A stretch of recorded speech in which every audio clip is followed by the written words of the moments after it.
Wahai para suami, wahai para pemimpin rumah tangga, jangan sampai melakukan KDRT. Sangat-sangat tidak layak laki-laki memukul wanita sampai terluka berdarah, apalagi di wajahnya. Memukul dan tempeleng di wajah dilarang agama untuk siapa saja, bagi laki-laki, perempuan, anak-anak. Jika memang jantan, harusnya engkau berhadapan sesama laki-laki. Engkau beradu otot sesama laki-laki di medan jihad.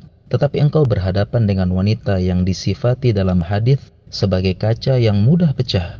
Irfaq bil qawarir, lembutlah dengan gelas-gelas kaca. Memang benar boleh memukul istri dalam syariat, tetapi ini langkah terakhir. Sekali lagi langkah terakhir. Setelah yang pertama suami introspeksi dulu, yang kedua suami menasihati baik-baik, yang ketiga menjauhi tempat tidur, barulah memukul. Memukulnya pun penjelasan ulama memakai siwak dan bantal yang tujuannya sekedar menunjukkan puncak ketidaksukaan suami pada istrinya. Semoga Allah menjaga rumah tangga kaum muslimin.